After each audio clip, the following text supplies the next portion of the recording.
การตั้งค่าความปลอดภัย Gmail ของเราเพื่อบ่ให้คนอื่นแฮ็กได้โอเคอันดับแรกให้ทุกคนกดเข้าไปอยู่ในแอป Gmail เลยนะทุกคนเนาะกดเข้าไปปุ๊บเห็นบ่ให้ทุกคนนี่กดอยู่ทางด้านเทิงทางขวามือนี่เห็นบ่กดเข้าไปเลยกดเข้าไปปุ๊บนะทุกคนเนาะทุกคนจะเห็นคำว่าจัดการบัญชีโอเคให้ทุกคนนี่กดคำว่าจัดการบัญชีเลยโอเคเห็นบ่หลังจากที่ว่าทุกคนมาหน้านี่นะทุกคนเนาะเห็นบ่ทุกคนเลื่อนลงมาเห็นคำว่าความปลอดภัยและการลงสื่อเข้าใส่โอเคให้ทุกคนกดเข้าไปความปลอดภัยเลยโอเคเห็นบ่หลังจากที่ว่าทุกคนมาหน้านี่เนาะทุกคนเนาะซุปแนะนำ2อย่างก็คือ1มาทุกคนต้องเปิด 2FA เนาะทุกคนเนาะ2มาทุกคนก็ต้องใส่หมายเลขโทรศัพท์สำหรับการกู้คืน3มาต้องใส่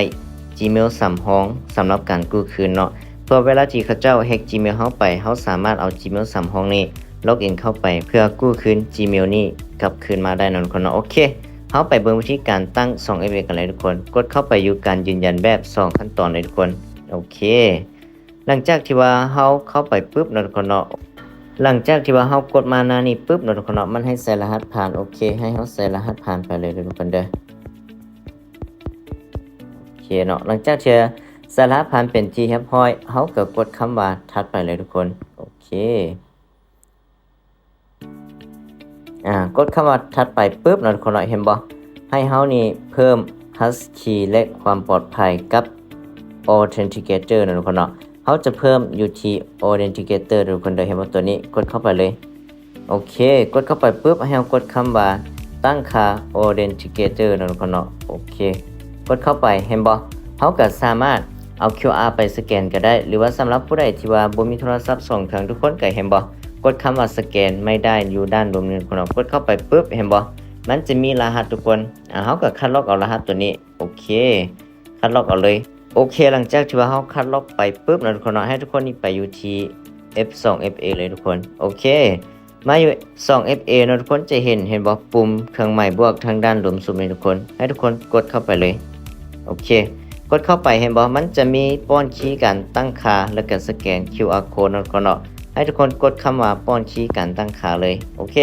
หลังจากนั้นเฮาใส่ชื่อบัญชีว่า Gmail ของเฮาชื่อหยังก็ใส่ชื่อนั้นก็ได้ทุกคนสุกจะใส่ว่าสุก5566เด้อทุกคนเด้อหลังจากนั้นเฮาเอารหัสที่ว่าเฮาคัดลอกมาเนาะก็คือรหัสตัวนี้ที่เฮาคัดลอกมานี่เอามาวางใส่ทุกคนวางใส่ปุ๊บเห็นบ่หลังจากที่เราวางใส่ปุ๊บเฮาก็กดคำว่าเพิ่มโอเคเห็นบ่ถือว่ารหัส 2FA ของเฮาก็มาแจ้งเตือนอยู่นี่เป็นที่เรียบร้อยก็คือสุก5566เนาะทุกคนเนาะทีนี้เฮากลับไปอยู่ Gmail คือเก่าหลังจากนั้นให้ทุกคนกดคำว่าถัดไปเห็นบ่ทุกคนอยู่ด้านหลุมสุดนี่เนาะทุกคนเนาะกดถัดไปเลยโอเคหลังจากนั้นให้เฮาเอารหัส 2FA ที่เฮาหากันไปสร้างมาก็คือตัวนี้ทุกคนสุก5566นี่ทุกคนต้องเบิ่งเวลาเด้เนาะทุกคนเนาะโอเคคัดลอกเอาเลยคัดลอกเอาปุ๊บให้ทุกคนมาวางใส่หลังจากวางใส่ปุ๊บให้ทุกคนกดคำว่ายืนยันเห็นบ่กดไปปุ๊บโอเคเห็นบ่ทุกคนก็ถือว่าการเปิดการยืนยัน 2FA ของเฮาก็ถือว่าสำเร็จเสร็จสิ้นแล้วทุกคนเนาะโอเควันนี้เฮาย้อนกลับไปเขียนเนาะคนเนาะหลังจากที่ว่าเฮาเพิ่มรหัส 2FA เป็นที่ครับค่อยเนาะวันนี้เฮาก็มาเพิ่มอีเมลสำหรับการกู้คืน Gmail ตัวนี้เนาะทุกคนเนาะเฮาต้องเอาอีก Gmail นึงมาสำรองไว้เพราะว่า Gmail ที่ว่าเฮาตั้ง 2FA นี่มันถูกแฮ็กไปเฮาก็จะใช้ Gmail ตัวนั้นในการกู้คืน Gmail มาเนาะทุกคนเนาะโอเคให้เฮาเพิ่มที่อยู่ Gmail เลยทุกคนโอเคกดเข้าไปปุ๊บเนาะให้ทุกคนกดคำว่าเพิ่มอีเมลสำหรับการกู้คืนเลยโอเคให้เฮาป้อน Gmail ที่ว่าเฮาจะใช้ในการกู้คืนเนาะทุกคนเนาะเมื่อมีคนแฮ็กโอเคเนาะทุกคนเนาะหลังจากนั้นให้ทุกคนกดคำว่าบันทึกเลยโอเคเห็นบ่กดบันทึกปุ๊บมันจะส่งรหัสมาทาง Gmail แบบอัตโนมัติก็คือเห็นบ่ทุกคนมันจะบอกว่าจาก Gmail หรือว่าสำหรับคนใดที่บ่ส่งมาอัตโนมัติก็สามารถเข้าไปเบิ่งกล่อง Gmail ที่ว่าเฮาผูกก็คือ Gmail อยู่ทางด้านเทิงนี่เนาะเนาะเฮาผูก Gmail ใดเฮาก็ไปเบิ่งกล่อง Gmail นั้นมันจะส่งรหัสผ่านมาแต่ตัวนี้มันส่งมาอัตโนมัติเลยสุก็จะใช้ตัวนี้เลยเนาะทุกคนเนาะโอเคเห็นบ่จาก Gmail กดเข้าไปปุ๊บหลังจากนั้นให้ทุกคนนี่กดคำว่ายืนยันเลยโอเคเห็นบ่เพียงแต่ซ้ำนี้เนาะทุกคนเนาะก็ถือว่าเฮาใช้ Gmail สำรองข้อมูลสำหรับการกู้คืนเป็นที่เรียบร้อยเนาะทุกคนเนาะก็ถือว่า